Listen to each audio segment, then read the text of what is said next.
what's left is right. Chasing stars and holding you. I can't see the end, but we'll see it through. We have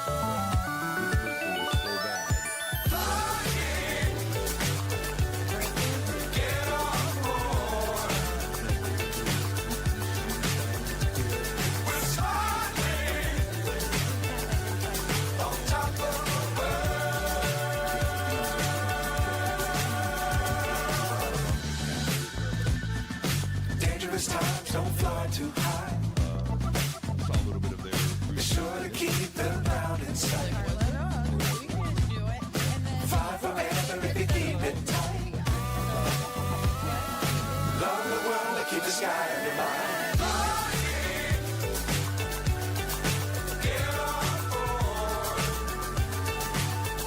As always, everything we discuss is for entertainment and is speculation.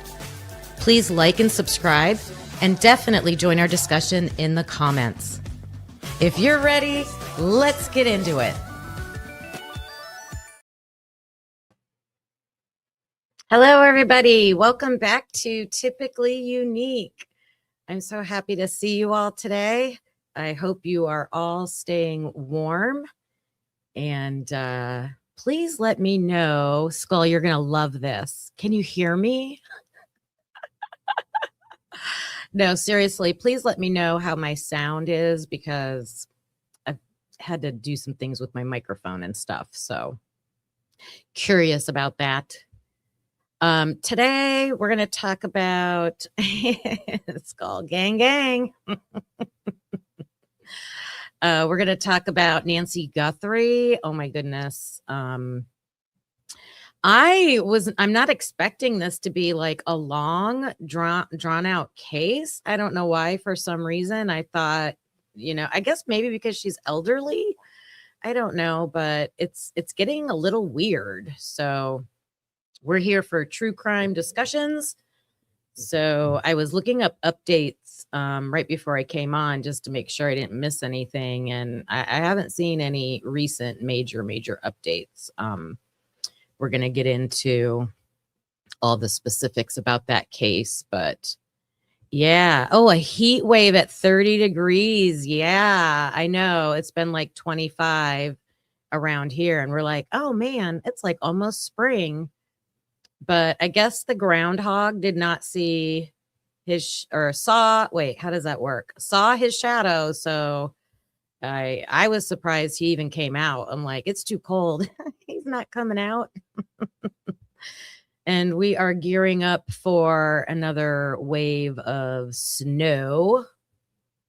So let me know if you're in that area. I guess there's a big Alberta clipper that's coming across like the upper northeast part of the country. Yeah. Saw his shadow, of course. Yeah. We rely upon that. Yeah. I had a college roommate that actually grew up in the town where they do that at. Fun fact. Also, I have big news in my life. I am a great aunt for the fourth time in it's been I think the oldest is 4. So yeah, my sister is having all the grandbabies. So his name is Ezra and he was born yesterday. So yeah, I can't wait to go up and see him. But of course, got to wait till the weather gets better because we have to travel to go see the baby. But I'm excited about that. I go up there to get my fill of all the grandkids. Yeah, it's fun. Thank you.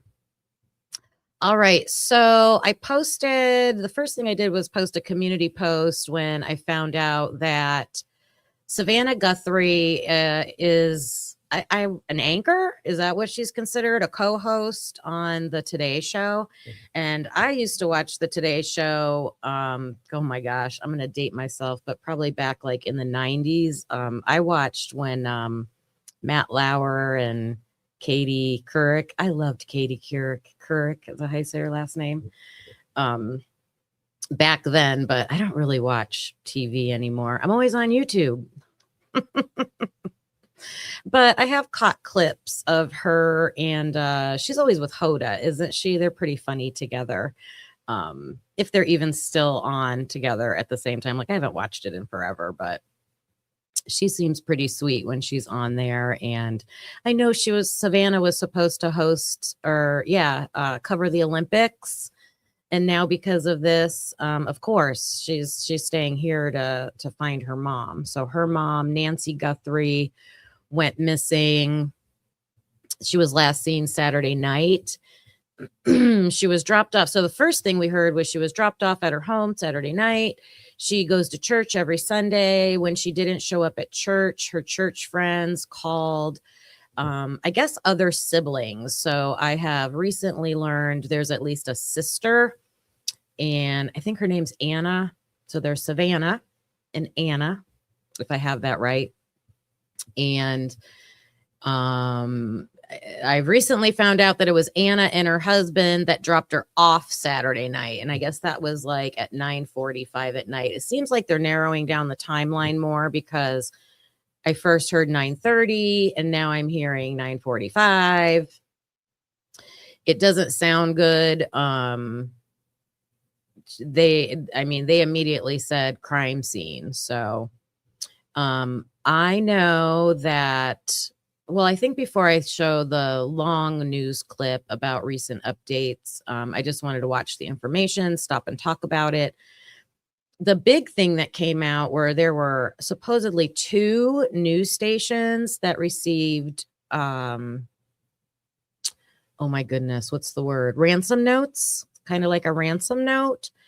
TMZ was one of them, and then a local radio or a news station. I think this happened in Arizona. So whatever their local, I think it's KOLD, are they called call letters? What do you call those? You're new to the case. Yeah, it's crazy. So she was 84 years old.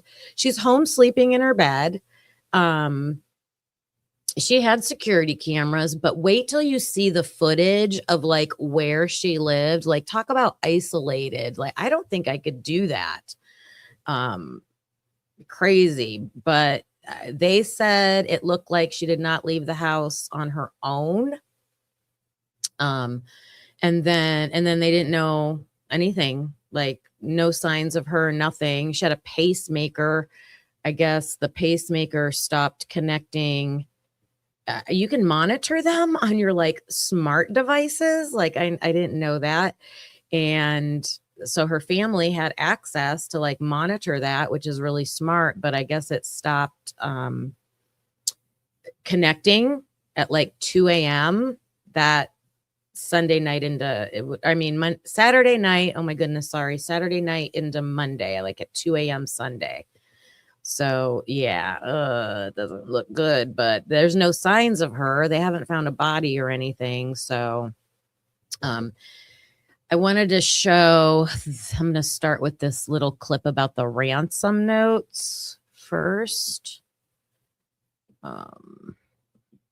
Hopefully this will be okay, because I know I can't show this.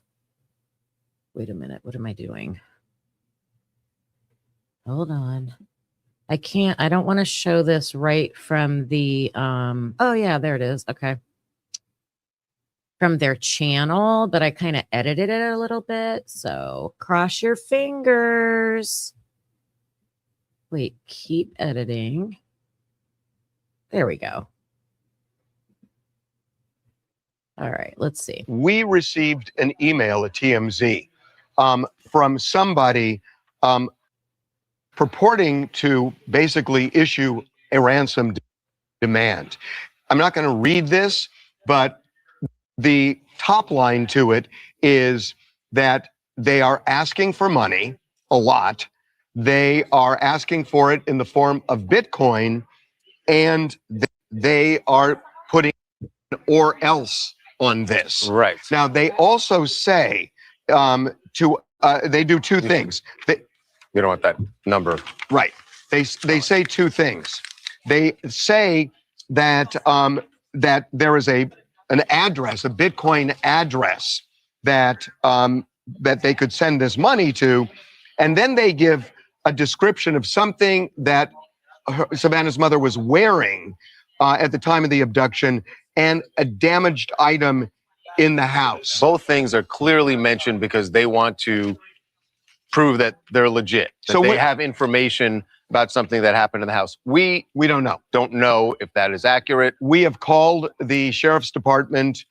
We've made multiple calls, spoken with the detective unit. We have passed on this email. We don't know whether this is legit or not. But I will say, this happens from time to time where a media outlet gets something like this. So just in due diligence, we've... The one thing we Lieutenant, should it has to say- be taken very, very seriously. Go ahead, Charles. Yeah, Sorry. the one thing we should say is that we have confirmed it. At least the Bitcoin address that they've included in Is this email real. is legit. Right. And the authorities will have to take this very seriously. This is a piece of material evidence that has been turned over. They think an abduction happened. They have found substance in the house. The detective walked back a little bit. The sheriff walked back the blood idea. They said that things have been gathered and they are testing those substances. But he did clarify that this is a very open and active investigation. So we'll have to see what happens. So we will let you know. But right now, again, all we're doing is we've sent this on to detectives, and we will see. Okay. So the ransom note is when the kidnapper will communicate with usually they will do it through news stations. Like, I don't know why they do that. I guess because they want it to be public. Or they could contact the family, or they could send it to the police, and it'll be a note. Like in the JonBenet Ramsey case, they supposedly left behind a note. They'll ask for money in exchange for the person that they kidnapped. So TMZ is saying they're asking for Bitcoin. And they said, or else, and you know what or else means. And this is like this goes way back. Like, there's been ransom notes forever. So usually the news networks, I'm sure they have protocols for it now because it is a long-standing thing that's happened. And so they were talking about how they were trying to verify, like they didn't want to fly off the handle with it as news if it was.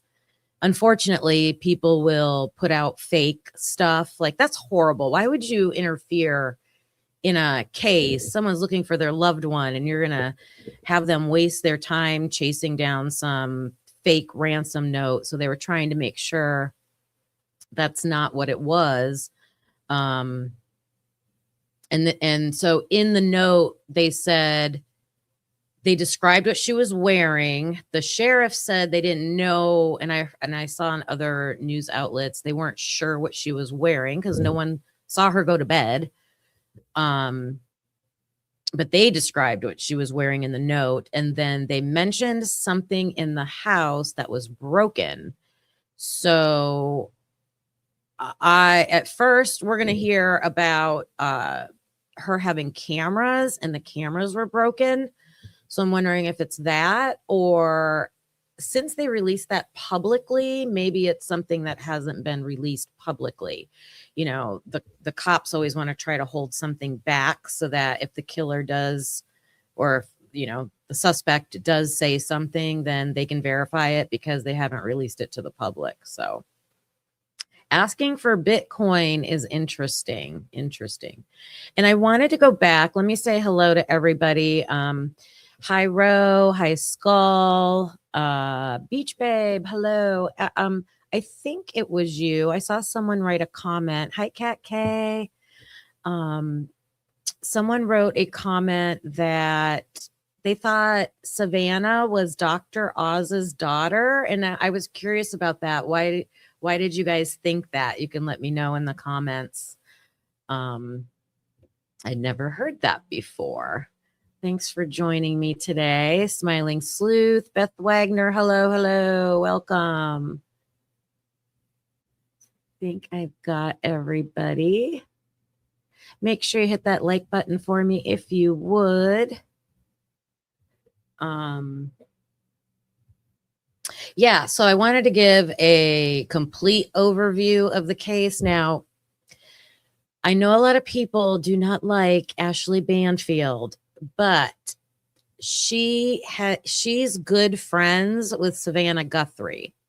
So I feel like she's a good source because she talked to her.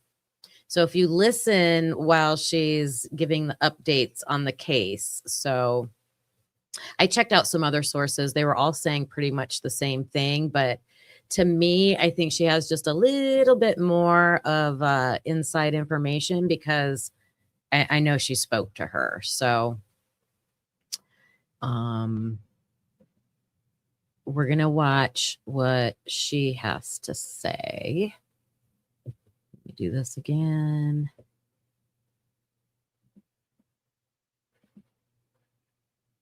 And that one. Yep, there it is. Blow it up.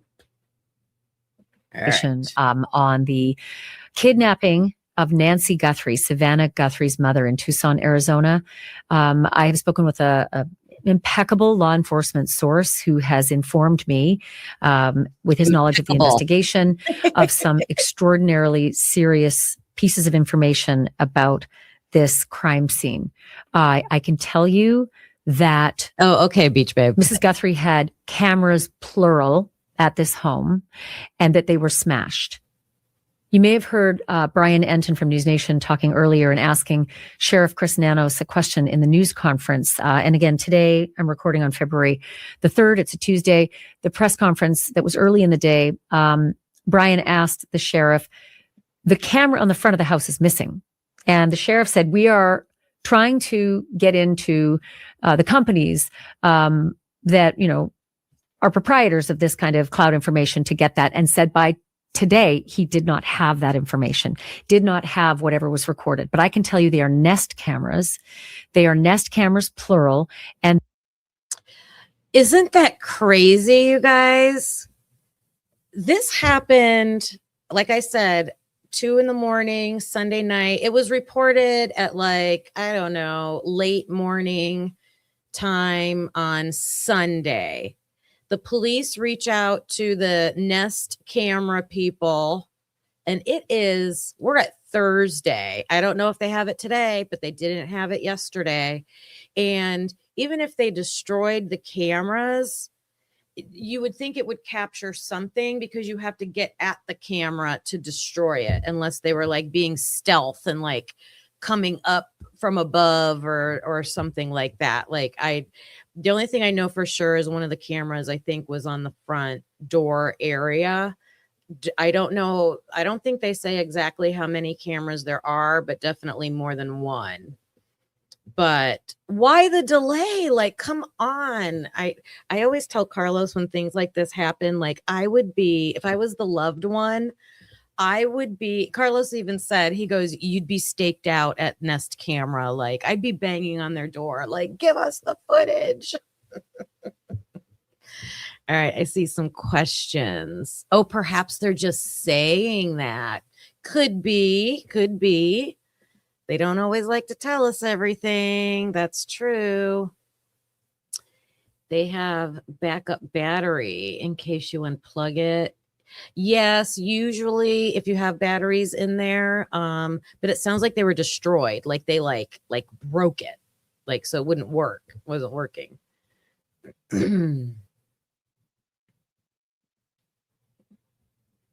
that whoever did this may have smashed those cameras, plural. So they're not there, presumably because law enforcement took those smashed cameras as evidence. I can also tell you I've got information. Yeah, so Savannah is in the orange shirt. She is, you can see the Today Show symbol in the background. So she's, a very popular news reporter. The Today Show is one of those morning shows. So they always do pop culture segments, things like that. And then that's her mom. At work with her, Bendito. About which door in the house was actually left open There's been some erroneous reporting about some things. I now have the information about that. Up. I can tell you about blood in the house. I can confirm. Brian Enton has some incredible reporting and pictures of blood outside the house. He's going to join me in a moment. We're going to talk about that. I can also tell you whose car has been towed into evidence. And I can. You guys, look at that. I think is like, that's her driveway. Like, that's crazy. Like it looks like, so like even the roads are like dirt. It's just, they'll show some aerial views, but yeah, very isolated. It's not like there's no street lights. And I guess she's lived here for a very long time. Yeah. Crazy. Tell you that there is a family member who is being heavily looked at right now as a potential suspect. I'm going to bring that all to you in a moment. There's more information about Nancy's pacemaker. You probably have heard up until now that Nancy Guthrie had a pacemaker and it disconnected from her Apple devices, her Apple Watch, her Apple phone, which were left in the home.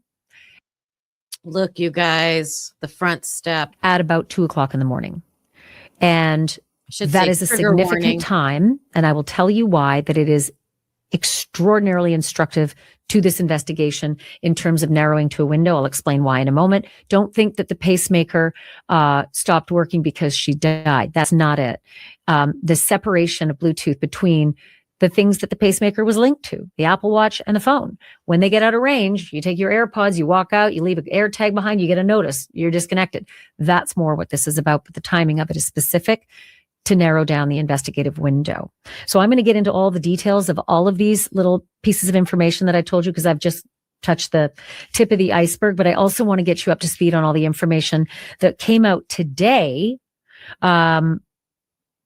from a few different sources. Number one, from the sheriff himself, who held a news conference and answered questions. And then also from Brian Enton, because he got some great information. Did any of you watch the sheriff's press conference? I talked about that in my little short video update that I did. Good morning, Witchy Was. Hello. Hello. And woke up 1984. I hope you heard me say hello to you a little bit ago. Good to see you guys. I'm doing good. I'm doing good. I hope you are as well. Oh, hi, Wendy. Nice to see you today. Hello. Show us. Are you talking to someone else? So yeah, it's interesting, Skull. I pinned your comment up here because right away, a lot of the discussion online was like, it has to be someone that knew her. I heard a lot of people saying, like, was there a worker, like a groundskeeper or somebody that came in to help her, because they would have to know where the cameras were. I mean, some cameras are obvious. I think when you get into more than one camera, maybe they're harder to find, but so yes, they are suspecting someone close to the family, and they're going to describe who that is in a few minutes. And unfortunately, you saw the red stuff on the front of walking up to her door. So I'll give a little spoiler here. Brian Enton went there to the house as soon as they released it. They have already released the house, even though they said it was a crime scene. They must have went in and processed it, and they're done. They released the house back to the family. So as soon as they did that, Brian Enton went out there, and I believe that's his cameraman walking up to the door. So he saw that. Yeah, that's terrifying. That's not a good sign. Yeah, she's definitely going to get into the suspect. Yeah. And as I mentioned, he's going to be up in just a moment with me. We're going to talk about all his findings. So John Edwards is the assistant special agent in charge of the FBI in Tucson. He joined Sheriff Chris Nanos for the news conference today. Again, it's February 3rd, Tuesday. They held this update, but they didn't give a lot of information. They just said, basically, this is to answer your questions in the press. And I can tell you that we found out this is not a gated community. Okay, that was one report that came out. It's not a gated community. It's also very dark and there are no streetlights. So very hard to see anything that might have been driving up and down those roads. The properties are huge, right? They're anywhere between 1 and 4 acres each. So more rural, don't think city, lit up, neighbor to neighbor sees everything. Your ring cam can see the street. It's not like that. Not everybody's ring cam can actually see the street from where they are on these big properties. The sheriff today said Nancy Guthrie's life is in jeopardy. Could be a couple of reasons he said that. Number one, medications were left behind in the home. Medications that she would need within 24 hours could be fatal. And it's now 72 hours since the last time she was seen. So that could be why he said her life's in jeopardy. Or he could have said it because I now have definitive sourced information saying that there was in fact blood inside and outside the home. So blood inside the home is scary because we now know she was taken against her will. Kidnapped was what the sheriff told me last night when I did my episode before. So blood inside the home, kidnapped forcefully, taken forcefully. That could probably be part of the reason why her life is in jeopardy. And Brian Enton's going to show you the pictures of the blood outside the home that he discovered today as well. The media has helped generate a lot of leads, the sheriff said. That's really important. He said, if you've got any information, 1-800. I think it's Pima, Arizona, if I have that right. You guys can correct me in the chat if that's not it, but I think that's it. Pima. I know the landscaping in certain parts of the country, out west is crazy. There's no mowing lawns out there.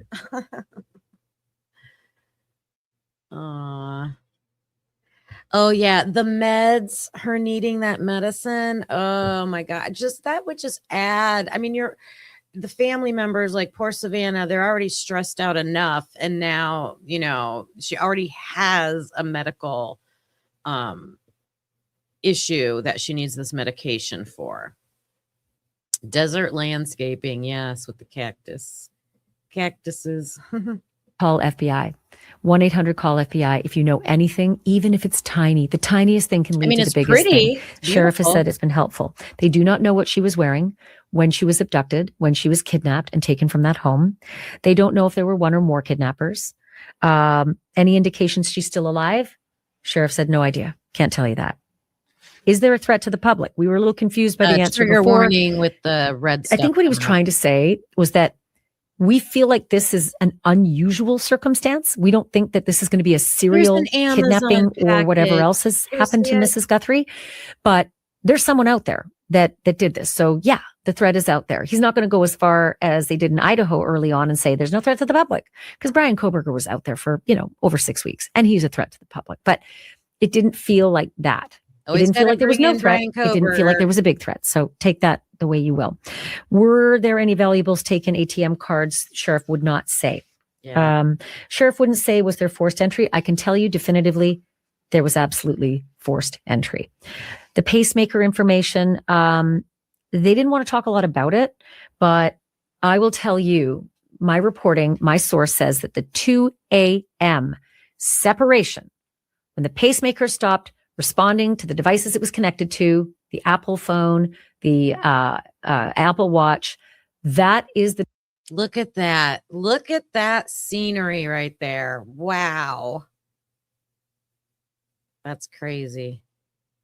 Time they are narrowing down this kidnapping to. Yes, she was last seen at 9:45, but the kidnapping, they are pegging it to that moment, because that is when the pacemaker that's inside the girl, the woman, the elderly mother who was taken out of that house, it's separated.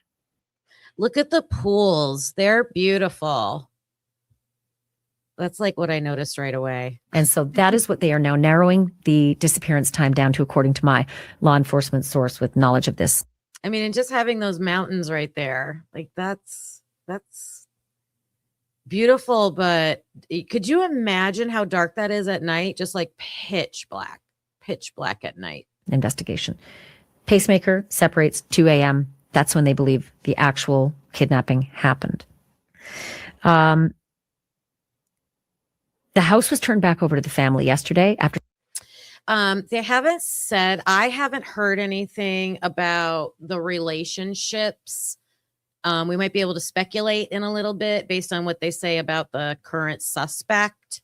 Seems like Savannah had a really good relationship with her. They've shown several different photos where her mom looked different ages, showing up at the Today Show. They probably do that like at Mother's Day and stuff like that. So they seem to have a good relationship. I like I said, I only know she has one sister. I don't know if there's other siblings. If you've heard that, you can let me know in the chat too. Skinwalkers. Lots of wildlife out there, I am sure. Wildlife that I would not like to see. Crazy. 6 p.m. Again, that would be Monday, February 2nd. They processed everything. Crime scene tape went up, done with the residents, turned back over to the family, but nobody washed the blood off the front steps up to the front door. And Brian Enton was able to go up and look at it because it's not a crime scene anymore. You're going to talk to Brian in a moment about that. I think I mentioned this before, but if I didn't, they are waiting for the camera information and very frustrated. Again, but police are very frustrated by how long it's taking to get the Nest company. I learned that it is the Nest company. It's not Ring Cam. It's not Ring.com. It's Nest cameras that were out front that were smashed. So do you think that white, what do you call that? So look at the doorknob and then up to the right of it is that white bracket or something? Is that where you think it looks like something that would hold like a Blink camera or the Nest camera. So broken off of that.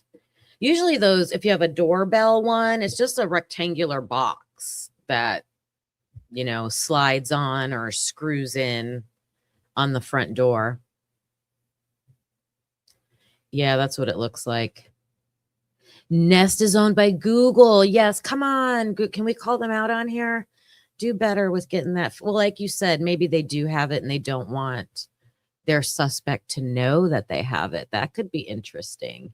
She has a sister and a brother. I know I could have easily Googled that. Annie, not Anna, and Cameron. Thank you, Smiling Sleuth. Thank you.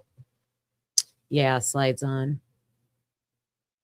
They are waiting for the corporate Nest executives to yield that information back to the sheriffs. Listen, 72 hours. It's been a long time. I can understand why the sheriff would be frustrated that it's taking this long. This was at, again, 1:30 today. It's about 7 hours ago. So that might have happened in the last 7 hours. Maybe the sheriff has that camera information now. And with those cameras being smashed, right? That's evidence. All of that is evidence, right? What was the tool used to smash them? What did it look like? All of that. And so when Brian Enton asked the sheriff, the cameras are missing, and the sheriff wouldn't go there. Clearly, the police have taken those cameras, smashed as evidence, and those are now in evidence lockup as part of this investigation. But again, I can't reiterate enough how dark this area is. No streetlights, dark and rural. Whoever smashed those cameras could very well have been completely cloaked, and that may not help a lot. Maybe you'll see someone's gate. Maybe the exterior lights were off on the home. Who knows? Depends on what kind of Nest cam she has. Does it show night vision? I mean, there's lots of different levels that you can get. Who knows what information that will yield? Whoever smashed those cameras, what will we see? What kind of, right-handed, left-handed, walking up? What was the gait? Does it look like a man? Does it look like a woman? Hopefully that could have been ascertained before the cameras actually ended up being smashed. It's very, very disturbing because that is. She might be saying this, but I think that's very telling too, that that it was like they were destroyed, not just like removed. And let's see, I saw a couple comments. You guys were saying, oh, the East Coast. So yeah, it doesn't surprise me that there's more siblings or that her brother might be living like over on the East Coast or something. And that would make sense why he wasn't mentioned right away, because he's not there to immediately help probably, but I'm sure they're all there now. I mean, just the poor woman already has a pacemaker, and yeah, living alone at 84 in this isolated area, and she had mobility issues. She couldn't get around good. So I'm wondering if she had like help coming in during the day to help her around. I don't know.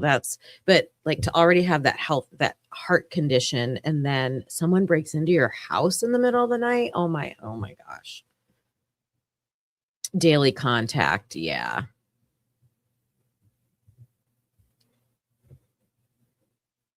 All right. So completely planned, right? This isn't some random, drug addict who's just looking to rob a house. This is something far more premeditated. If the cameras, plural, are smashed, whoever did this knew there was more than one.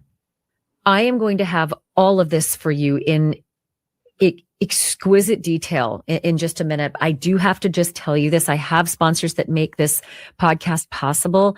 And I just want to tell you a little bit about my latest one, because lately. All right. We'll be skipping that. You guys got great questions. I would assume if they're going to Google, the Nest camera company, to ask for footage, it's got to be cloud-based, right? If it was just like an SD card or something, and yeah, you usually do have to pay for that. I know I pay a monthly fee. It's not outrageous, but I think it's worth it to know that data is somewhere. Those cameras will usually store your recordings on your devices up to a certain amount. So like, let's say it'll store like 300 video clips. The oldest one will drop off as soon as a new video clip goes on. So you're always losing them unless they're backed up to the cloud. Yeah.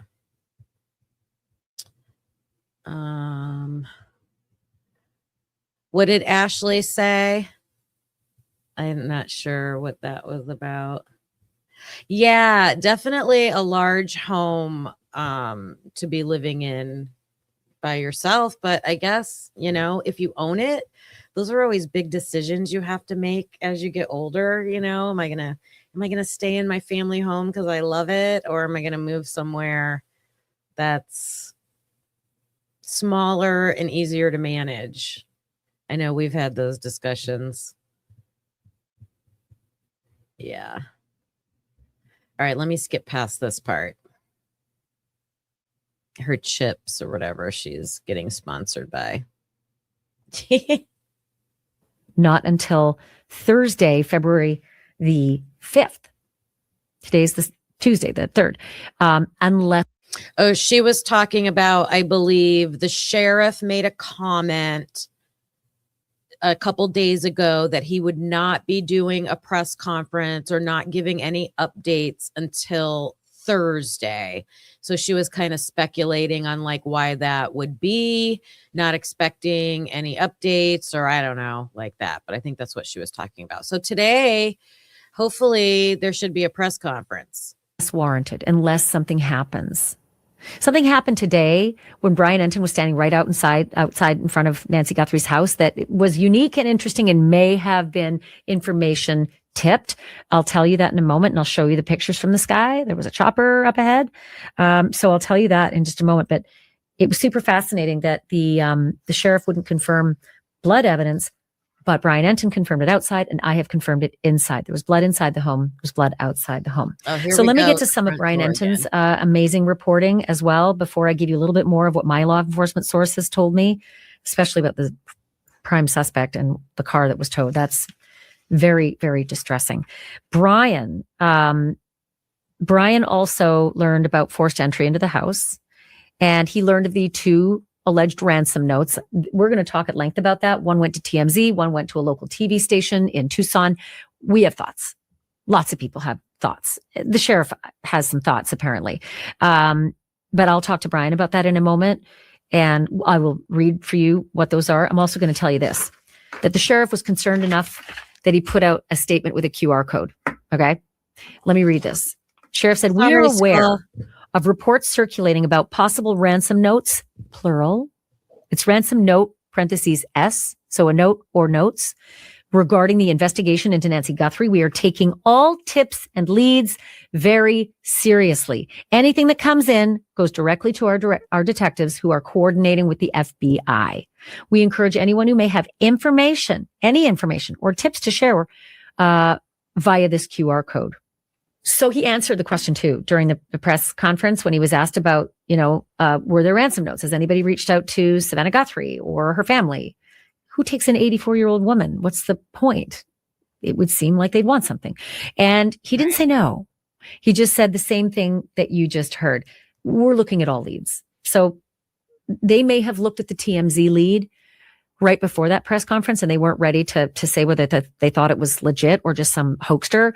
And maybe the Tucson TV station got one as well. I was a scam artist born every day. So, by the way, very illegal, very traceable. Hi, We'll get to Christina. that. Okay. Savannah put out a post today, and the Today Show, obviously this is their colleague. I'm a colleague of Savannah's. I worked with Savannah for years. We've been friends for years. We've done charity events together. She's dear. She's very dear to me, and it's breaking my heart that she is down there where she grew up in Tucson, trying to find her mom.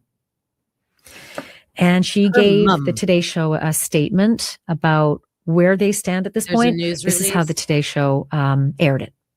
Chanel is in for Savannah once again, who remains with her family in Arizona. Good morning. And that is where we begin this morning. The disappearance of Nancy Guthrie, Savannah's mother, and a beloved part of our Today family. Authorities in Arizona now saying the 84-year-old appears to be the victim of an abduction. Overnight, Savannah posting this image on Instagram. Please pray. She went on to write, "We believe in prayer. We believe in voices raised in unison, in love, in hope. We believe in goodness. We believe in humanity. Above all, we believe in Him." She added, "Thank you for lifting your prayers with ours for our beloved mom, our dearest Nancy, a woman of deep conviction, a good and faithful servant. Raise your prayers with us and believe with us that she will be lifted by them in this very moment." She goes on to say, "We need you. Bring her home." And obviously, Savannah's not on the Today Show. She wasn't on yesterday either. And she will not be going to Italy to do the Winter Olympics. This is huge.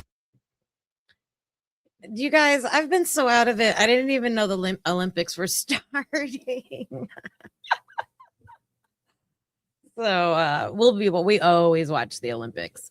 Let's see. Roe, the update from the sheriff. Did he do a press conference or is it something written? Because I just Googled it and nothing came up that I saw. So let me know.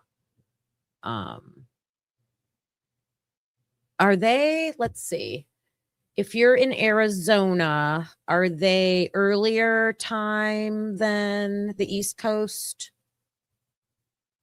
Or they're later? I forget how that works.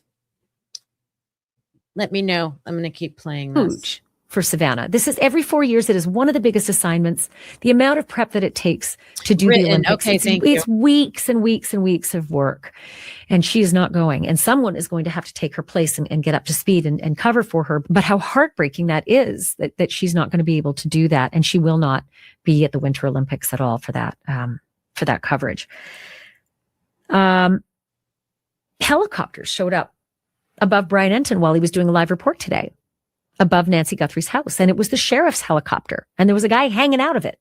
And it was low. It was low enough to see him hanging out of it and looking around. And that wasn't the only emergency vehicle either. I'm going to tell you about that when I talk to Brian. There's another vehicle that was law enforcement related. And it does speak volumes to what might have happened that sent those those two vehicles out, the helicopter and the pickup truck. Tell you that in a moment. First, let me tell you some devastating stuff. So my law enforcement source tells me that the back door of the Guthrie home was the door that was left wide open. Was it the point of entry? Was it the point of egress? Don't know that. But it was open, wide open, and it was in the back, not the front. Brian Enton saw blood at the front door.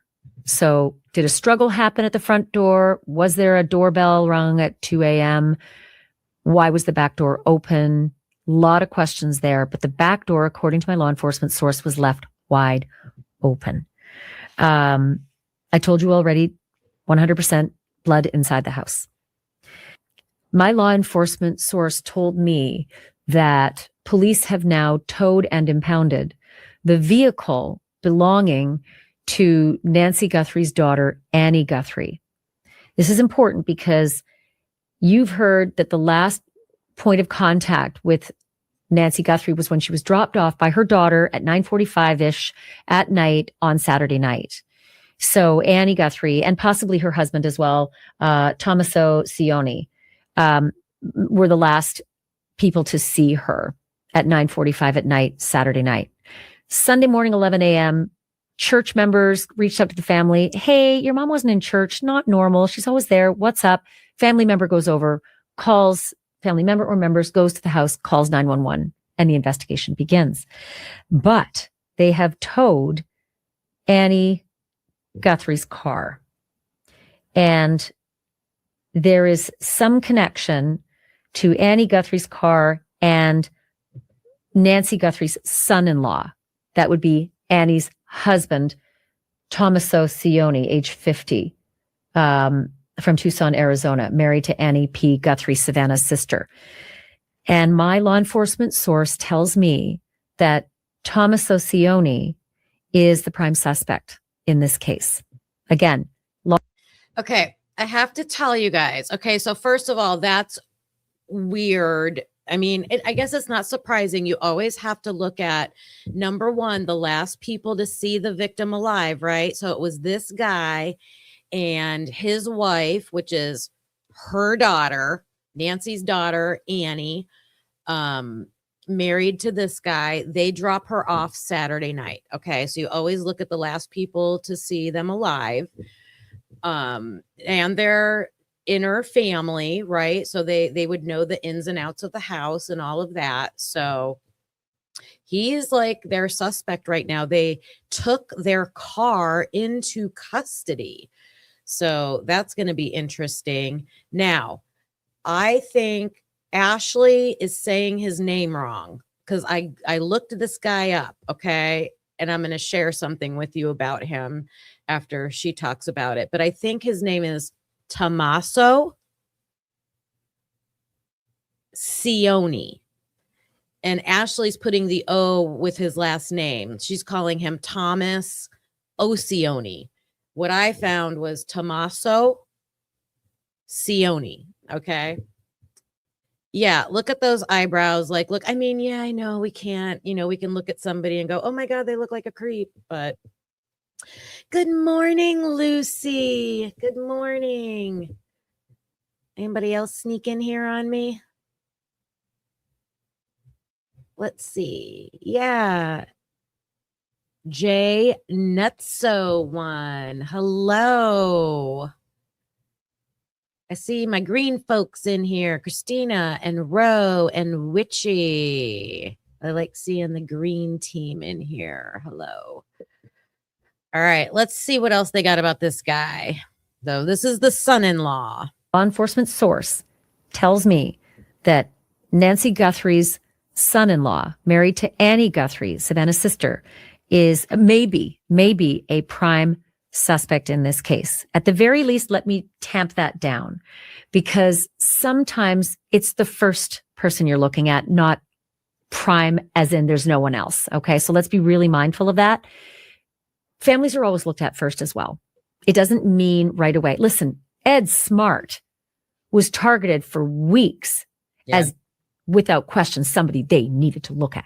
Possible suspect, right? Heartbreaking for Ed and Lois Smart because it wasn't them who took Elizabeth, right? But that's Yeah, those of you that don't know who she's talking about, Elizabeth Smart, there's a documentary on Netflix that just came out about that. It's really good. I highly recommend watching it. But her dad was a major suspect for a long time, and people analyzed him so bad. Like when he would speak publicly, they're like, well, he's crying, but there's no tears coming out of his eyes. And it had nothing, in her case, it had nothing to do with the family. It truly was a random, well, it was a stranger kidnapping. So as she's saying, you know, be careful, be careful. That's what happens. When anything happens like this, familial abductions, the family's looked at first, and Annie and or Thomas O'Cioni were the last people to see Nancy Guthrie at 9:45 at night, the night before she disappeared, abducted, kidnapped. Kidnapped was the word that the sheriff used with me. But it's very distressing to think that this law enforcement source is telling me that Thomas O'Cioni is maybe a prime suspect in this case at this point, and that the car belonging to Annie has been towed and impounded and is in evidence. That's the word that was used with me. This law enforcement source also said to me, who has the motive to kidnap an 84-year-old woman? The way it was described to me is, that's a burden, right? It's a burden to kidnap an 84-year-old woman with mobility issues needing medication. That is a burden. Yeah. And then this law enforcement source said, so you look at people who would have a benefit to an 84-year-old woman going away, disappearing or dying. Sometimes it's somebody who has an insurance benefit from that. Sometimes it's somebody who may benefit because there's a debt. And that may be helpful. These are just musings. They are not evidence. Okay. Yeah. But they are musings from people I trust implicitly due to their longevity in the business of investigating this exact kind of thing. Yeah, there's definitely not enough information out yet, but I could see, like, if you're immediately trying to say, okay, like she's saying, who would do this? An 84-year-old woman? Like, what gratification are you getting from that unless you're in financial trouble? The ransom note was asking for Bitcoin payment, and we know that there's been a lot of people that have lost a lot of money in that area. And if your wife was due to get a big inheritance or something like that, I mean, those, just speculating, those could be possible motives. I saw someone said, good morning, mysterious minds with Mama Bear. Hello, good to see you. Yep. Definitely a possible motive. I told you already about the pacemaker information. The law enforcement sources have narrowed it down to the kidnapping happening at 2 a.m. based on the pacemaker stopping at 2 a.m. That's when they believe Nancy was taken from that house. All forms of DNA were submitted, right? But the sheriff himself said that it came back. Like, so far, the details that have come back have not pointed to a suspect, which tells them that it was likely Nancy's blood, not a suspect. Or at least nothing has come back yet to point to a suspect regarding the blood. You know, I was thinking about that, and if she has mobility issues, she's 84. She was sleeping. How much fighting back do you think there was? Like, I would think this could possibly be a scenario where maybe nothing happened to the perpetrator, and at least not to leave DNA through an injury. Maybe there's other ways that DNA could have been left, but that part doesn't surprise me. Okay, so they said Tommaso, I forget his last name, Saloni? Is that how I said it? He's in a band. So I looked up his band, you guys. I'm just going to play a clip. Listen to the music they play.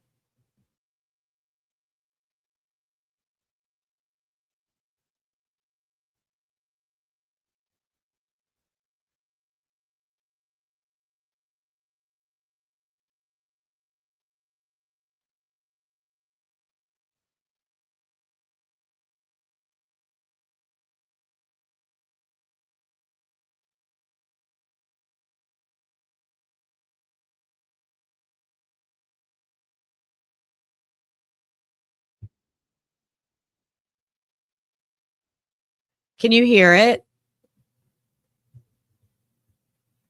Thank you, J Nutso One. Thank you. Could you guys hear that song? There's no sound. Okay, I do have to share it. Okay. All right. So you guys are making good points. Yeah, Lucy, before you jumped in, Ashley did explain that it's not that the pacemaker stopped working, it disconnected through the Bluetooth. So they were monitoring it on like smart devices, and it got disconnected at 2:00. So probably meaning like she got too far out the range or whatever that means. Yeah. Thank you for liking and subscribing. All right, listen to this music. Hear this instead. Let's see if this works. Time to walk the straight line again.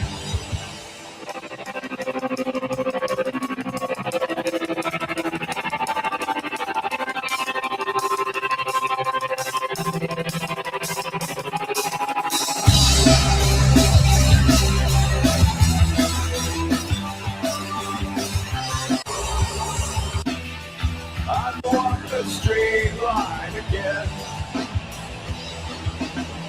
This is your life. This is your time to walk the straight line again.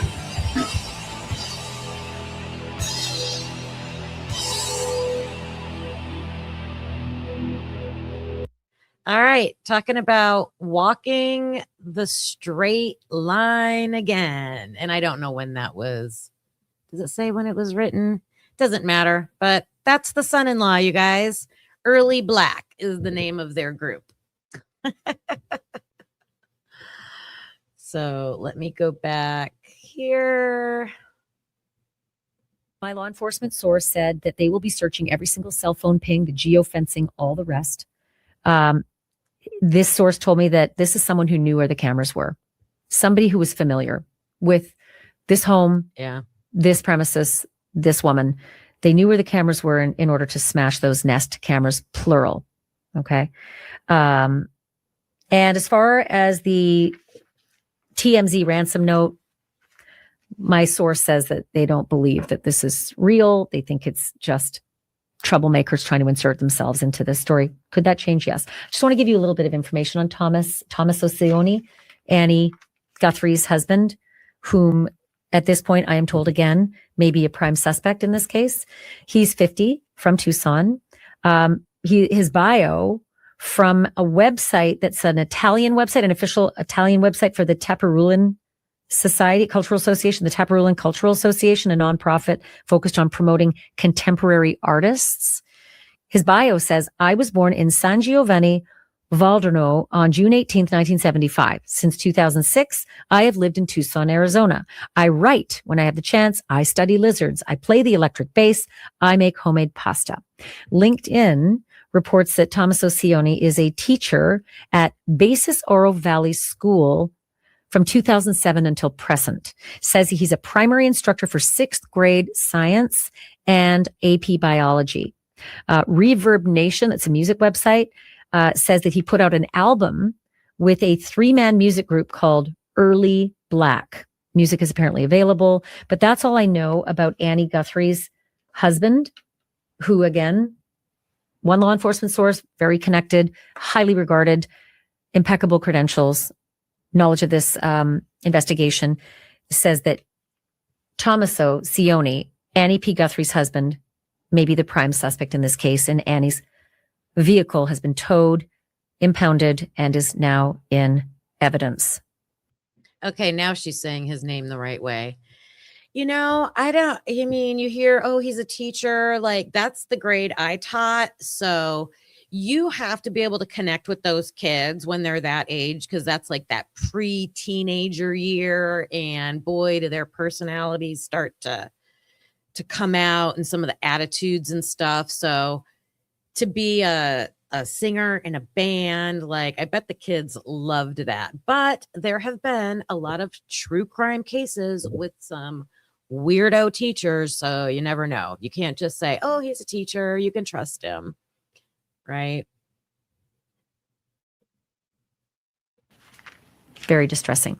So Brian Enton is with me from News Nation. He's been doing some incredible work since landing on the ground in Tucson. Brian, you have done, again, some outstanding reporting out in front of Nancy Guthrie's home. When the crime scene was turned over to the family, you found a blood trail. Yeah, we did. And I was kind of surprised, Ashley, that it was not a crime scene anymore. I don't know why I just expected that they would still have some tape outside. Or, when you cover these things, they'll have like one police car that stays behind. Everybody left. I mean, it was just empty except Outcast did a poll last night on who's shorter, Brett Payne or Brian Enton. I thought that was funny. It was like the quickest poll I ever saw too. Like it was funny. What were we saying? The only thing about Ashley's source is that she is really good friends with Savannah, the daughter of the victim here. But so there's that source that I think she's probably getting some information from, but she is claiming a law enforcement source. She also said she spoke to the sheriff. So I'm like, are you saying your source is the sheriff, or did you have a separate conversation with him and then you have another source? So I don't know. Oops, I'm getting texts. Oh. It's not my daughter asking when dinner is going to be done. If you were in here for that, that was a classic. She had to come on my live and pay for a super chat to ask me about dinner. It was funny. There were some, what I thought were family members coming and going today. I don't know who they were. So we decided, let's just go knock on the door and see if anybody is home, just to kind of see what's going on, since it's not a crime scene. It's all open back up. And so walking up to the front door, you could see that there was blood right outside the front door on the ground, like on the stoop right there, right near the front mat going in. Just, not a ton of blood, but it was definitely blood. It was all right there. And then when you looked up, you could see where the camera was, right by, almost like where it looked like a doorbell, but it was a camera, and the camera was gone. Well, and my information from my source is that those cameras were smashed, not just the front one. There was a second one. Whoever did this knew there were two, smashed them. So presumably the fact that you saw that they're gone means that the police took them for evidence. Yeah, well, what's interesting, though, is when I asked the sheriff, I was at the press conference and I asked the sheriff, we noticed that the camera is gone in the front. Do you think the perpetrator took the camera? He said, we noticed that too, and all of that is under investigation. So it was kind of strange. He didn't give me an answer. Was it the perpetrator who took the camera? Was it the police who took the camera? But he acknowledged that they also noticed that the camera was gone. I think the sheriff's just not giving any information, not giving anybody anything. I always have to, when I see Kane, I have to go, Kane, hello, Kane. Good to see you. And I saw another comment. Where was oh no, I wanted to make a comment. If you're looking at this blown up on a TV or something, look at Brian Enton's skin. He has the perfect skin. I want to know what his skin routine is. He has baby bottom skin.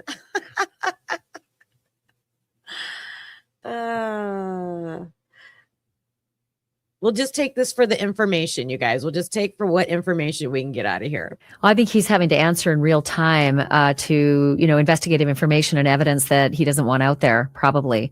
And having to, tap dance in front of live cameras, which is really hard. I mean, this is a small place. Tucson has barely had, massive crime. I think one of the biggest things was Gabby Giffords, 15, 20 years ago. So this is a lot. This is a big crime for them to process, and the media attention is sort of stifling. It's really, really hard. Let's just talk a little bit about that blood trail a little bit before we go more into the cameras. But you find the blood trail at the front door. The front door is closed. At least it is now. My law enforcement source has told me the back door was wide open, which sort of gives you just so many questions. Is that where the perpetrator came in? Is that where the perpetrator went out with Mrs. Guthrie?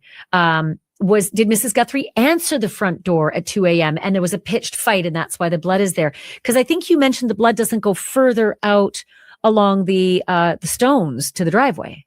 Yeah, that's right. We looked and it was just in that area near the door. It's not like there were droplets that went out to where the driveway is or even in the driveway, which made me think, I mean, did they take Miss Guthrie out the front? And like you said, the back door being open, maybe they came in the back and took her out the front. And what do you guys think? So the back door is wide open. The front door is closed, but there's blood all over the front porch and the steps, but then it doesn't really go that much further. Do you think that's more likely they would come in the back, leave, and they left through the front? Or did something, I mean, obviously something happened on that front porch. So either she was maybe attacked there, or I'm just thinking with mobility issues, I don't know if she would be getting up to answer the door. I don't know. At 2 a.m, no, I'm not answering the door. I don't answer the door anytime during the day. And I'm not 84. Oh my goodness. That guy does have bushy eyebrows. Yeah, they're not telling us anything, but they're saying the back door was open. Well, Ashley's saying her source, but I have heard other sources say that. So I don't know if they got that from her or if the sheriff reported it. Rose said there was a written statement update from the sheriff, so I'm going to look for that after this is over and see if there's any updates. I think it's the updates I have seen are about the ransom note. Yeah. into a car, and maybe that's why the blood just stopped right there. We just don't know. I will tell you this, in my half-hour-long conversation with the sheriff last night, I said, so you think that perhaps when you say Mrs. Guthrie was taken out of that home, she did not walk out of that home, are you telling me she was carried over the threshold of the front door? And he said, I did not say the front door. So that was a clue to me. Wait, okay, not the front door. And then I learned today that the back door is open. So I am very curious. There were some erroneous reports about Mrs. Guthrie was dragged from her bed. The sheriff actually put out a statement saying that is not what I said. So we, at this point, the sheriff was walking back anybody who reported she was dragged from her bed. We don't know if the bedroom was, the epicenter of this crime yet. We don't know if there's ding dong, ding dong, ding dong, and Mrs. Guthrie comes down at 2 a.m. What's going on? And something happens at the front. But why then would the back door be wide open? It's very, very confounding. Why would the blood be in the front, but the back door is open? Or did they, like you said, come in the back door, go up to the bedroom, but then take her out the front? Yeah, and I'm just looking behind because there's more cars in the driveway now. Step out of the way. You see that white Volvo, and then there's a truck. I think they've maybe brought security people in to just kind of keep an eye on the house. But one thing that you don't know until you're here, I didn't realize, is this isn't like a normal neighborhood, Ashley. It's right in the foothills. Every house I would say is on at least an acre, maybe 2, 3, or 4 acres. They're almost like little ranches. And it's pitch. I mean, we've got our lights on for, because we're doing our camera work, but it's pitch black out here. There is not one light out here. And it's a ways to the next house. So I'm just thinking if they came in through the back door, to take her out the back door, though, it's not like there'd be a little alley back there. I mean, there's like cactus. This is not, it's like kind of wild land out here. You know what I mean? Yeah.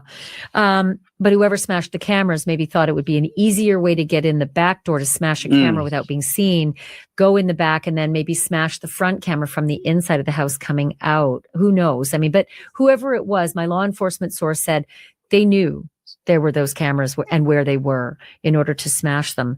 We're getting to that in a bit, but helicopters overhead while you were doing your live shot earlier today. Talk to me about that. Yeah, that Helicopters. Hello, Canadian cat lady. So good to see you today. Hope you're having a great day. Oh, yeah, they were driving a cilantro, a white cilantro. I'm kidding. Don't. That was funny. We're all, it's not a funny case. We're not laughing at the case. We are laughing at just true crime scenarios. To be lighthearted when we talk about these dark things. So no, not making light of the situation, right? All right, helicopters. What does he think about the helicopters? Kind of came out of nowhere. All of a sudden, there was a sheriff helicopter that got very, very low over the house with two men looking out and down. And my first thought was like, oh, sometimes they'll just kind of come by to come look real quick and then they'll leave. But they stayed for over an hour over the house and then across the street. And then in like kind of, again, it's almost like fields out here, but with a lot of cactuses in the vicinity of the house, very low, looking around. And then we saw a search and rescue truck out here, which we hadn't seen all day. So I don't know if there was kind of like, hey, we left some stone unturned and we just want to go back out and look one more time, or if there was a specific tip that came in, something specific that they were looking for. But it was very clear that they were looking for something. Because again, at first I thought like, oh, the helicopter's doing a pass. The sheriff's office just wants to show that they're keeping an eye on the area. But no, they were searching for something. Yeah, and I think Jennifer Coffendorfer mentioned they might have gotten called a tip, and they were out trying to find whatever it was they thought might be within the vicinity of the house. Or maybe they thought whoever took her couldn't manage for too long. And maybe there was something in the wilds. Like you said, it's pretty rural out there. The other thing that's upsetting, and I don't want to think this, is that, if you're going to leave a body somewhere, there are so many wild animals in that area at night. It's very, very hard to keep the integrity of a potential body, if there is one, intact for a long time with all the wildlife. And let's hope that that's not the situation. The ransom notes. Let's talk a little bit about that. Before we go to the ransom notes, this community does not get enough credit or respect from mainstream. Like, there are so many smart people out here. Like I never even thought of this. Like they're in that helicopter above my, Ashley said the most obvious thing like that came to my mind, or Brian said it, looking for a body, right? But they had already called the search off, like after the first, I don't even know if they looked for 24 hours. This makes so much sense, Witchy, that they would be looking for disturbed ground or any other type of evidence or something like that. Yeah, like a path or anything. Yep.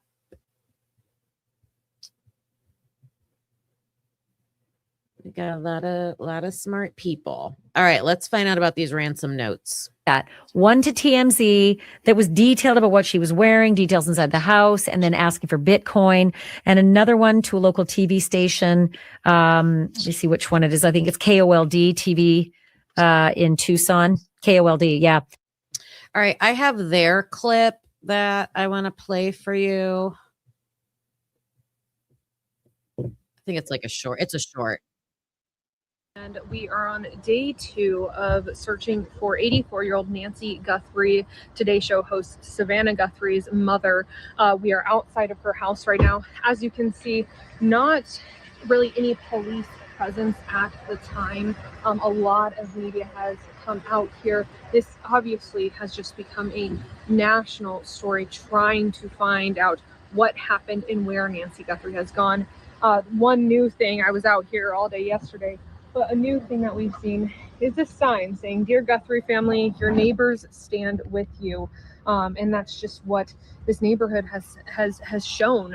We were able to speak with some neighbors, people that knew the Guthrie family, and just talked about how much they want to try to help to find her. And that is the big message that we heard from the Pima County Sheriff Chris Nanos today. He didn't really have any new information, a new update necessarily for us, but just going back to, they need the community to report anything that they have seen or heard. Check your Ring doorbell video, your security camera footage, anything that you think might even remotely help, no matter how small. They want you to report it, to call 911, to report it to 88 Crime. 88 Crime has offered a $2,500 reward for any information that leads them to finding a suspect. You know, at this time, they do believe that Nancy Guthrie has either been abducted or kidnapped. They say that they are examining all forms of evidence, DNA inside of the home. Sheriff Nanos did not really confirm what exactly that DNA is. He was asked if it was blood, and he did not confirm or deny it.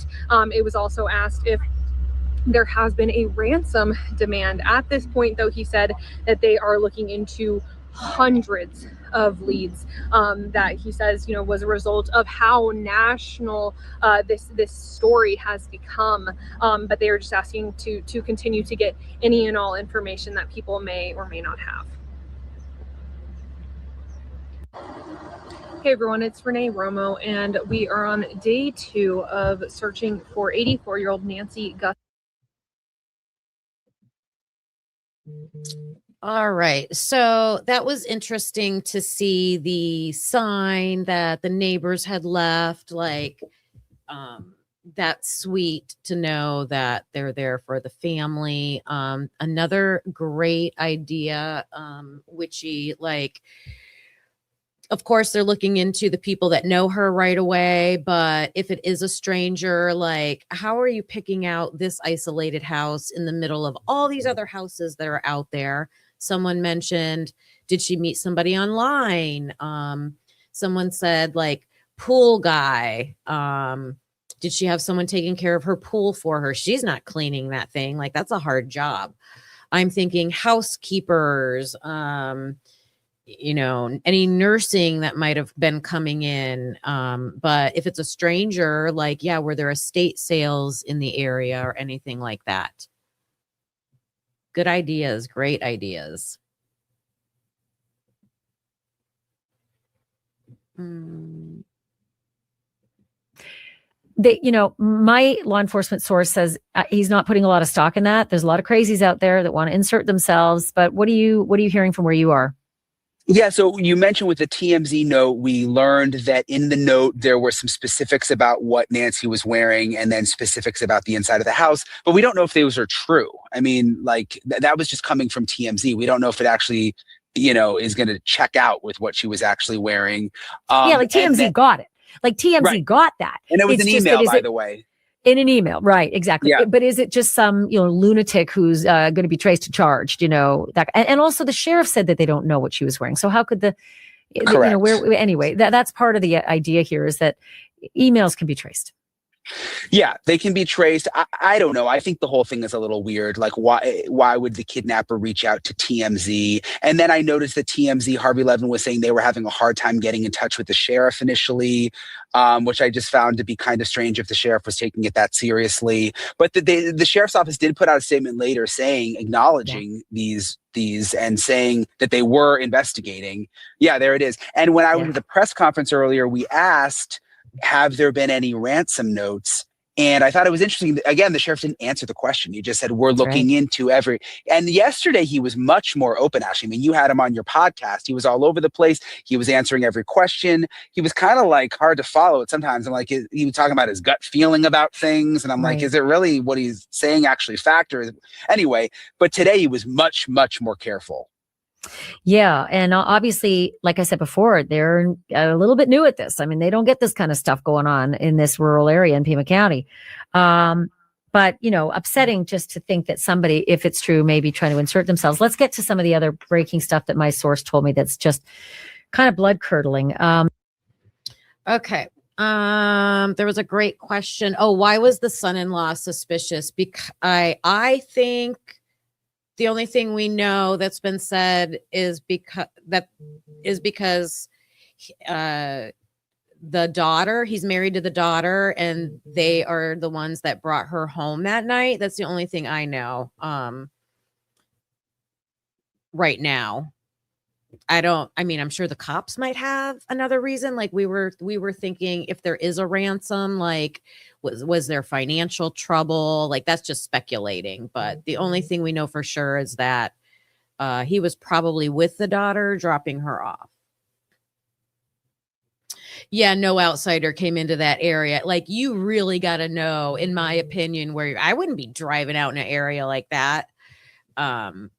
That's crazy. And there's no street lights. It's like pitch dark. So you got to know where you're going.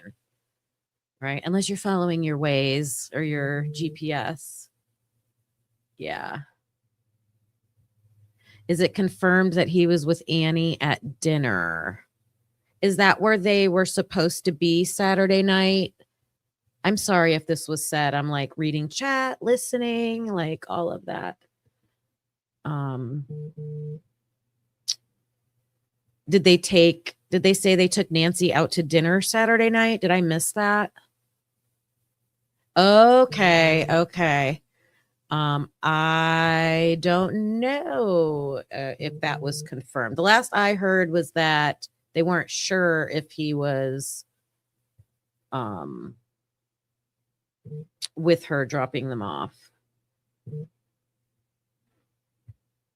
Are you serious, Sluther?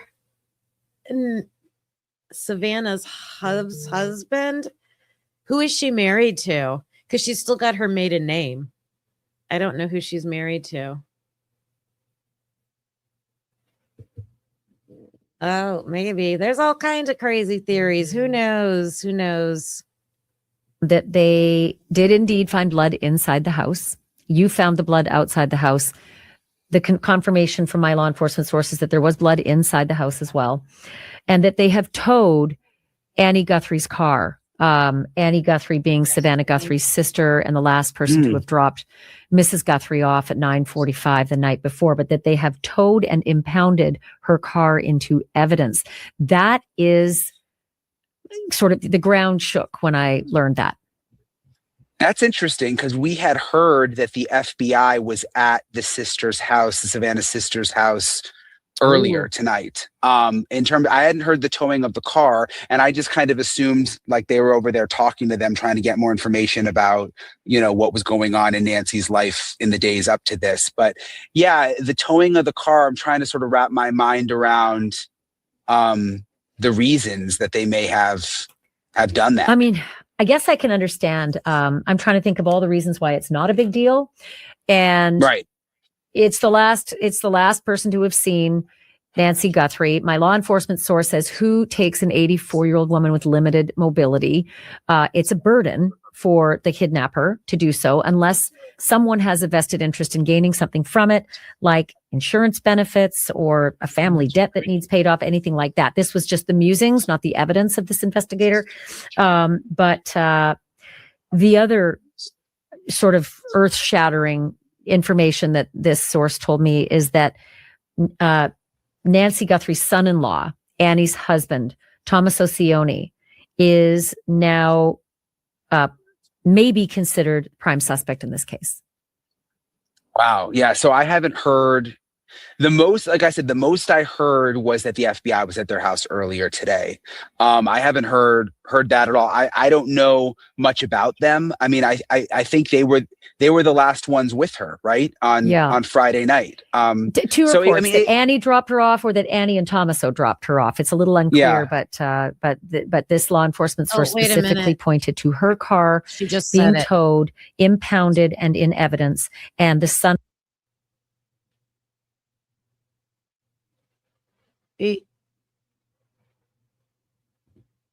Night.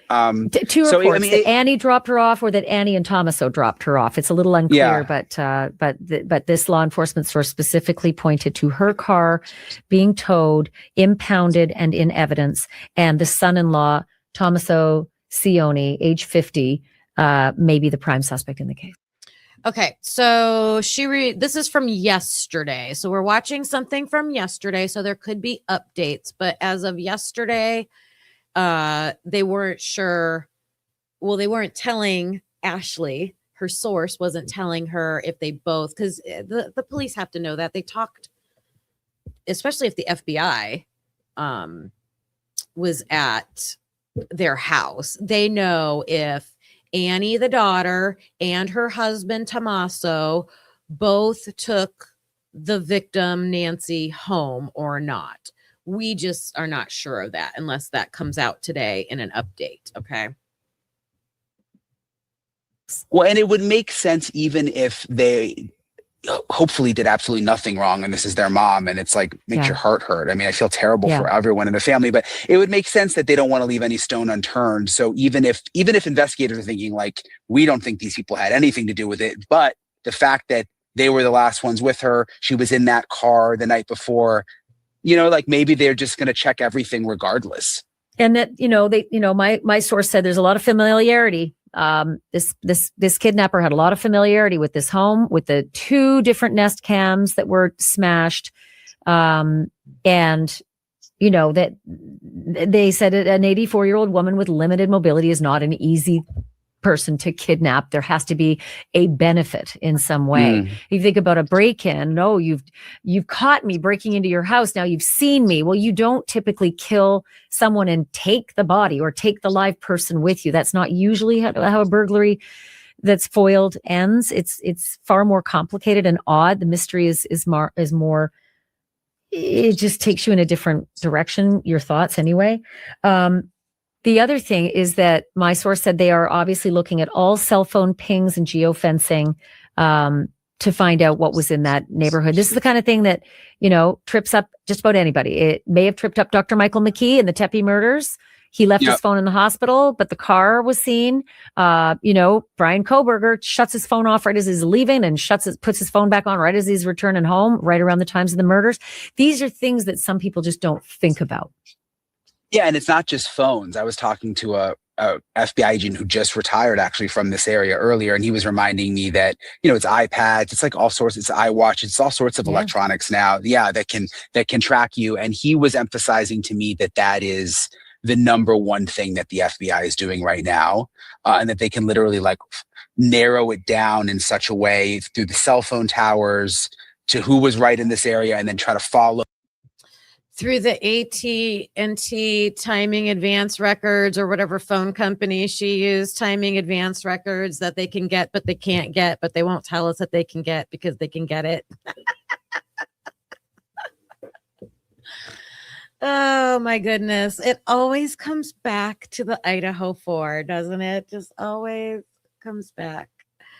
Kentucky Lucky. I love that name. Hello.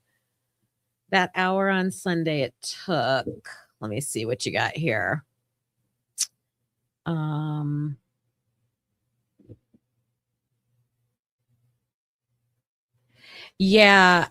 don't think that it wasn't the daughter and the son-in-law that called 911. It was the church people when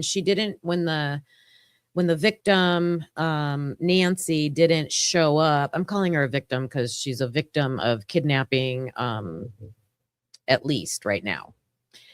She didn't show up to church. So her church friends, her church friends informed the family. Are you saying it took them an hour after they were informed? That's interesting.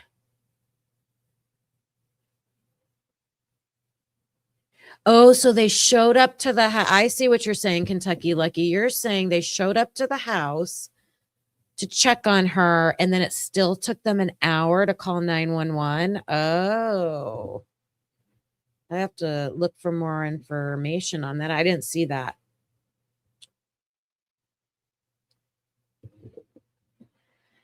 Yeah, Canadian Cat Lady, we were talking about that a little bit, right? Like, is it, who knows? People stay in their houses. I know a lot of people that when they're older, they want to stay in situations that aren't realistic for them or aren't like the best, like not the best situation, but they fight to stay there anyways, right? Because it's sentimental. It's what you're used to.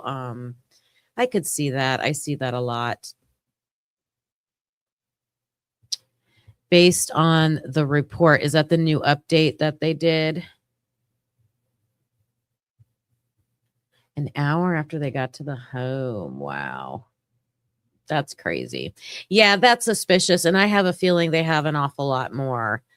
Especially if they've got that, if they've got any of that cell phone data yet, tower data yet, the geofence data. I don't think it took Idaho that long to get that stuff, did it? I don't know the dates on when they got stuff, but yeah, it looks like it's leaning that way, right? And then you guys, how many ransom stories do we know of, right? John Benet Ramsey, they left a note. That one worked out, but she was missing for I don't think was it a year or two? Not even, I think maybe a year. That one didn't work out. Yeah, I just can't think of ransom note situations where they don't get the money. If they do get the money, they get caught. I don't know.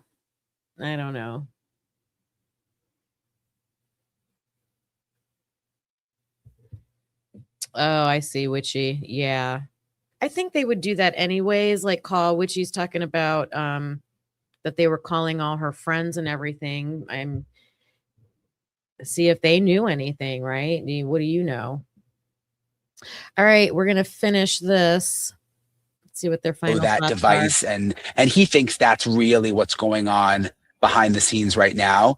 And there's also just like questions about, do they have a suspect that we just don't know about? I mean, I was thinking back to Brian Koberger earlier when you and I were talking every night, and it was like, gosh, these police, they don't seem like they know anything, and then come to find out they knew a lot. Do they just have their poker face on in these press conferences, and they actually know? They knew a lot, you guys. Did you know that? MPD knew a lot. They knew a lot. Oh my gosh, I can't. That's why we have to counteract it with our humor, right? Our humor. A lot. And it's true. They do. I mean, that has to be, we have to be kept in the dark about things because they've got to keep the suspect in the dark about a lot of things, super interesting though, just about the fact that family members are always number one. Like I mentioned earlier in the podcast, Ed Smart was like one of the number one, suspects in the disappearance of his daughter, Elizabeth, because does the boogeyman really come into your house and steal your daughter out of her bed beside her little sister? I doubt it. Well, he did. The boogeyman did come in. Brian David Mitchell did come in and steal Elizabeth, and it wasn't Ed Smart. But the way law enforcement works is you have to start from the inside of the concentric circles and then work out to any potential other suspects. So if this ends up being prime suspect, but not the only one, and we're just eliminating him, that could definitely be the case. But I also feel like, would you tow and impound the car of Savannah Guthrie's sister, of Nancy Guthrie's daughter? And if there weren't something bigger to it, I mean, it's very loud. It's a very big move. Do you think it's strange? And you're more, I mean, you've been in the bigger media world more than I have. Like, do you think it's strange that Savannah Guthrie hasn't said anything? I mean, could that be an indication? All right, we'll hear that answer in a minute. Hi, Astastic. Yeah, I mean, I don't know. I mean, right now, the point that she was talking about, I think those are good points, but I do think it is telling that they actually impounded the car. Did they impound Eric Gower's car? I mean, they checked it, but they didn't keep it, did they? Or am I wrong? Did they keep it? I don't think they kept it. They just checked it, didn't they? So to actually keep it, I mean, if you watch the press conference with this sheriff for this case, he seemed a little awkward, during it. It could have just been nervousness because they don't have to do this a lot of the time or anything like that. But it gave off the we don't even know that answer kind of vibes. But maybe it's just he really is doing that like play stupid kind of things because they really do know they probably have some evidence that seems like it's pointing at this son-in-law. They kept it for a few days. Okay. Yep. Oh, she would have to get taken to church. I'm sure she's not driving herself. So, what if it's the sister and the son-in-law that are supposed to take her to church? See, that's information that I wish I don't have a pen right next to me. I need to write down these questions. These are great questions. Great questions. Everything comes back to Idaho. I looked on Twitter before I got on here, but that was an hour and a half ago. So since then, Roe said there was a written statement by the sheriff, but I haven't seen that. So any updates I have seen in the past few hours seem to be about the ransom notes. That's all I know right now. But I don't know what the updates were. I'll look real quick when this is Of maybe some drama in the family behind the scenes. You know, so many things could be happening there. If I were in Savannah's shoes, I would be mute. I would be, catatonic. You're a big media person. This massive thing is swirling around you. You don't even know what to say and what not to say. You have a million friends in the media business. Everybody wants a comment from you. And the police may have just said, we'd like you not to say anything. And I know Savannah. Savannah is a lawyer. She is a long studied crime reporter. I met her at Court TV. We worked together at Court TV. She is brilliant. And so Savannah will be doing the smartest things to aid in this investigation. She will do everything that the police are asking her to do, and she will not go rogue. I know that. Yeah. And I don't know. The other aspect of that is that if the FBI was over at Annie's house, they've towed her car, they're looking at her husband. If I were Savannah, that would be enough for me to just say, I need to just stay out of the limelight. I need to stay out of everything.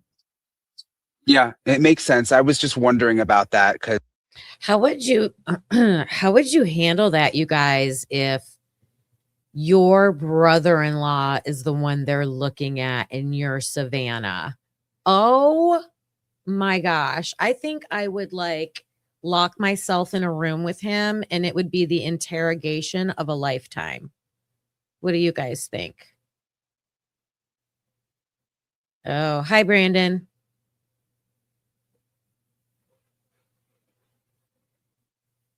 Yeah. All right, let me look real quick. Let me see if there's any updates. I want to do it somewhere else. I'm going to do it here. Sheriff update. Okay, I tried to look. So I'm on. Let me go to a Google.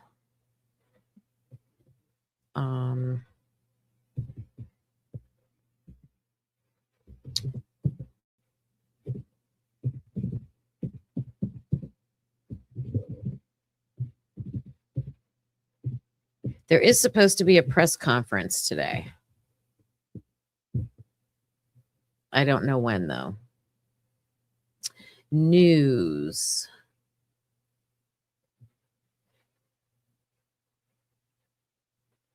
$16 hours ago, 3 hours ago. The Today Show says from 3 hours ago that no suspect identified. Now, that's the Today Show. That's where Savannah works.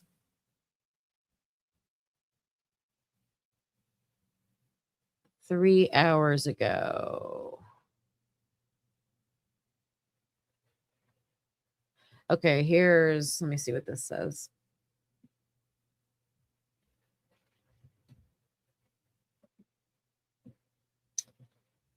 Can you guys see this? Yep. All right. Is there a video?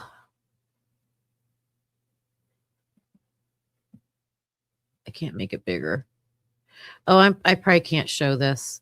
Stop. I probably can't show this.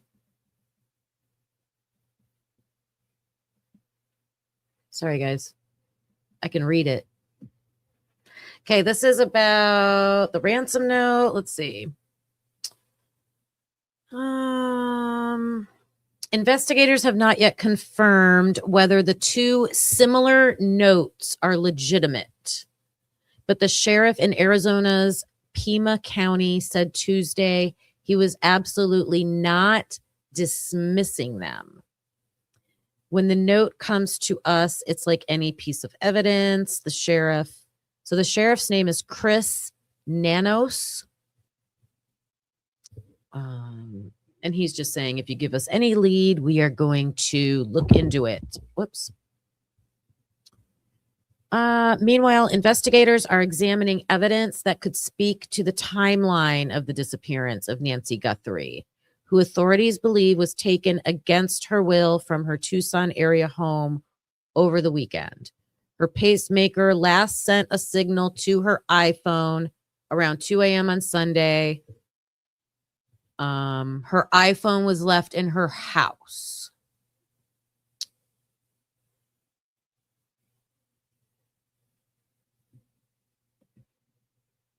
The sheriff's department asked the public Wednesday not to spread rumors. No rumors, you guys. They are speaking with anyone who may have had contact with Mrs. Guthrie.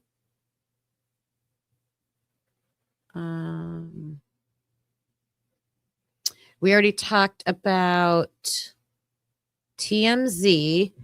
Oh, you guys, this says 3 different media outlets received ransom notes. TMZ, I showed you their report. KOLD, I showed you theirs. And then there's another station called KGUN demanding millions of dollars in Bitcoin for Nancy Guthrie's safe return. Those outlets say the notes also described specific evidence in Guthrie's home, and the sheriff declined to confirm whether those claims match the crime scene. Now, you would have to think, no, even the police wouldn't know what she was wearing, right? No one would know what she was wearing.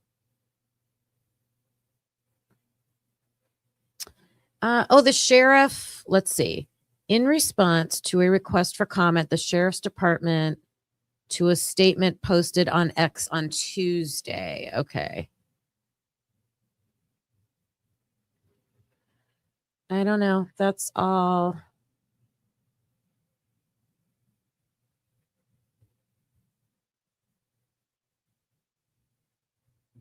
This is about the evidence they're processing. What evidence do they say they have? Blood inside the home.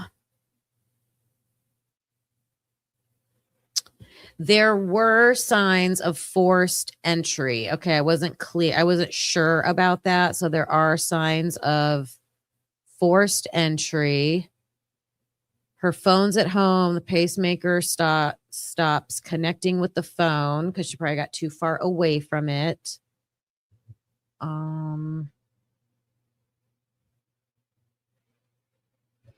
Guthrie had dinner Saturday with family members who took her back to her home. So she had dinner with the son-in-law and the daughter.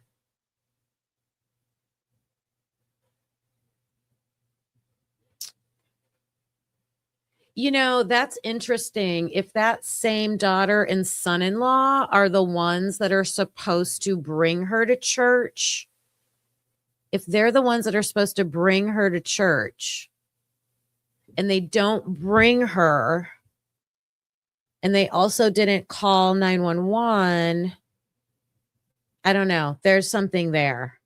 There's something to that. Someone's bringing her to church. So my point is, why wouldn't the person who's supposed to be bringing her to church calling 911? Someone should have been showing up at her house in the morning to pick her up from church and discovering the scene. But that's not what happened. You see what I'm saying here? She didn't show up to church, and the church people contact the family and say, hey, she never showed up to church. So yeah, there's so if the daughter, Annie, is not the one who brings her to church, then who does? Who does? And that person, I think, would be high on the suspect list, I would think. Hey, megastar, there you are. Do you have a busy morning? I hope you're not having these crazy busy days anymore.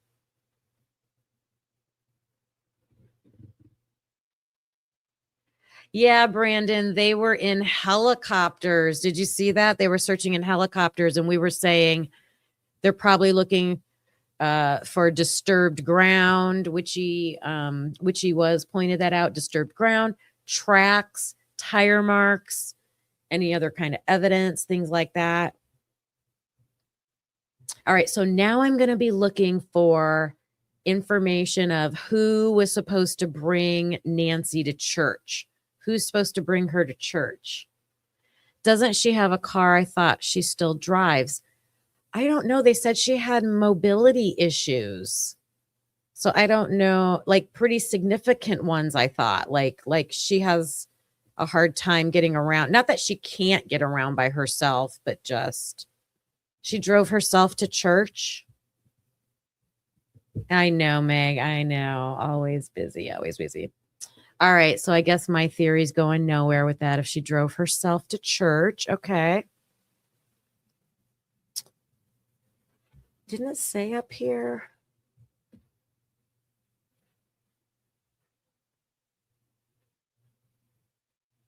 No. Okay. They collected the DNA. Savannah Guthrie has a security team that has been staying in touch with the sheriff's department. Nancy Guthrie's home has been turned back over to Guthrie's family. Time is of the essence because she takes a medication that is, critical for her health, and without it, it could be fatal. You would think if someone's taking her for ransom and it's someone that knows her well or knows the family well, knows her well, then they would know about that medication. Don't you think? But it sounds like they don't have the medication, like her medication's left at home. But you would think if it was someone who really knew her and you want to keep her alive for a ransom, you would have that medication. You wouldn't mess around with that. You know what I mean? Oven baby, hello. Let's see. That's what I think. I think if they took her, they would take her meds, right?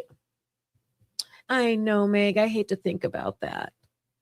The only thing, I'm kind of hoping the ransom notes are real and that they're just keeping her, but I don't know. I just feel like those exchanges don't ever work. It never ends with Brian Koberger Kane. Never.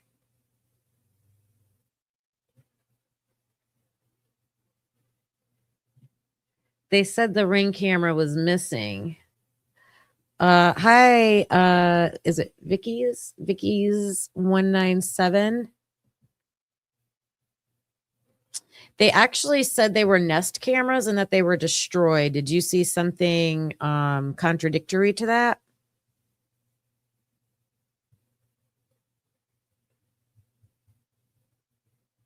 That is a quick turnaround for the house, but I don't know. I mean, it was 3 days, 2 days, Sunday, Monday, Tuesday. Wait, Sunday, Monday, Tuesday, Wednesday. So 3 to 4 days of processing her bedroom, her house, the front doors. I don't know. That might be enough.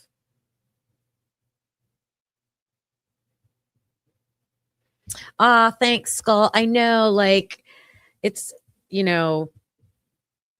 I want to have content to cover and it's important. And I like having these discussions, and I'm definitely interested in different cases, and this one for sure.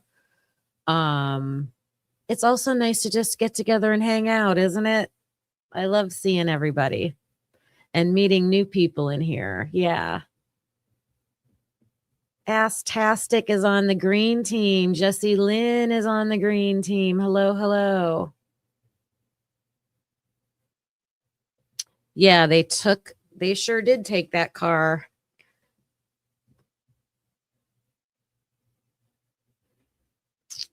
Yep.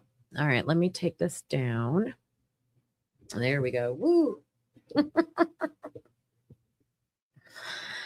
When I get off of here, I'm going to go look for some more updates. If they schedule a press conference for today, or I see that they're going live with a press conference, I might jump back on here and watch it with anybody who wants to come on and watch the latest.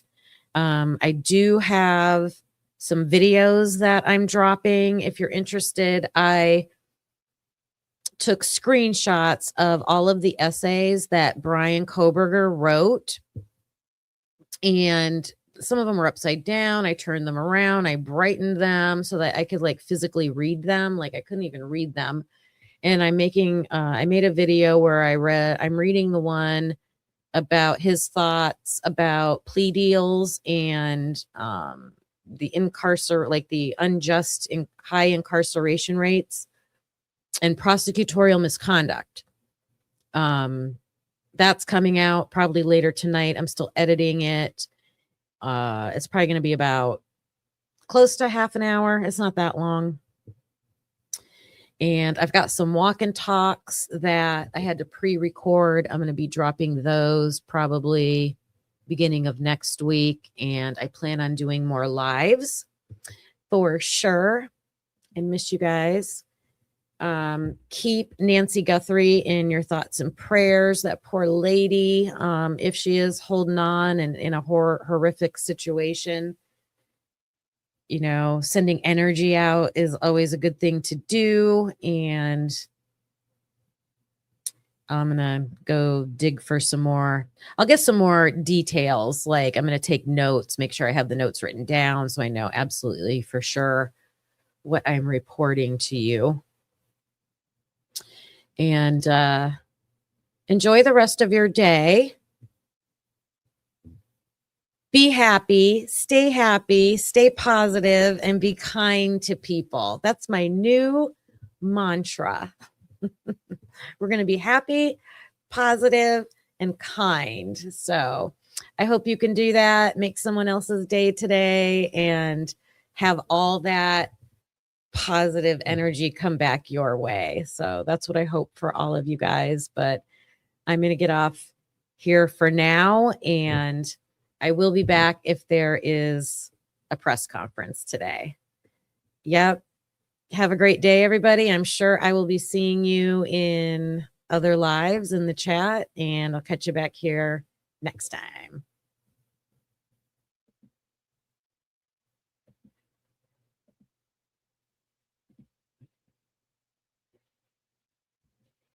Thanks for watching, hope you felt the spark. Please hit that like before it gets dark. Subscribe, it's free and keeps us going strong. You're part of the crew now, right where you belong. Join us next time, same truth, same fire. We bring the heat and never tire.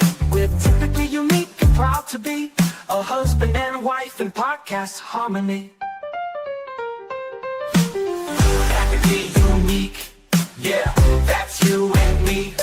Don't forget to like and hit subscribe, it's free. Come back again, we'll be right here with truth and laughs and zero fear.